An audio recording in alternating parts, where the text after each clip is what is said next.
अहिले चाहिँ हामी यो बागलुङ कालिका भगवती मन्दिरमा प्रवेश गर्दैछौँ। मौकाले जुराएर ल 5 रुपियाँ नि भेटी चढाइदिउँ होइन। यहाँ आइपुगेर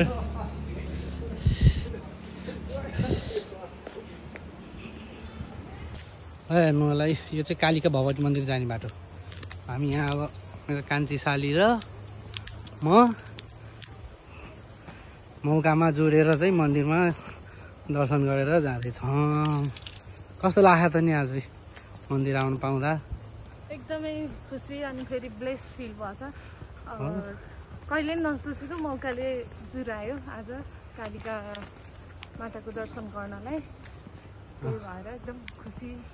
म चाहिँ काठमाडौँदेखि आएको है। अब आजै काठमाडौँ फर्किने हो। अहिले 6 बज्न लाग्यो यहाँ बागलुङमा। काठमाडौँ पुग्दा चाहिँ लगभग 12 बज्छ होला। 12 त होइन 1-2 बज्छ होला बाइकमा हो होइन त। यो चाहिँ यो बागलुङ कालिका मन्दिर हो। अहिले चाहिँ हामी बागलुङ कालिका मन्दिरमा आएको छौँ। बागलुङ कालिका मन्दिरको दर्शन पनि गरियो। भगवान्ले सधैँ रक्षा गरौँ, आँटेको सबै कुरा हो।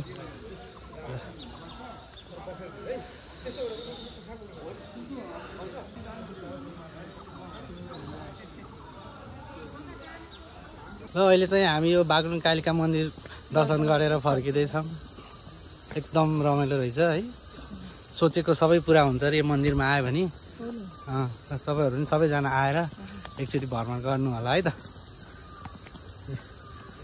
फाइनल्ली आइपुग्यो। यहाँबाट त गेटबाट लगभग 10 मिनट हिँड्न पर्दो रहेछ। 10 मिनट पनि टाढै हो। खुट्टा गलेको छैन त तिम्रो? भगवानको दर्शन गरेर आइसकेपछि नदुखे जस्तै फिल भयो। हो ल दर्शन गरेर आइयो ल। हेर्नु होला यो चाहिँ गेट हो। गेटबाट लगभग 10 मिनट लाग्छ यहाँबाट मन्दिर पुग्न। अब चाहिँ हामी यहाँबाट रफ्तारले 80 को स्पिडले सरर जाने हो। पोखरा गएर चाहिँ अनि खाजा खाएर अनि बल्ल काठमाडौँ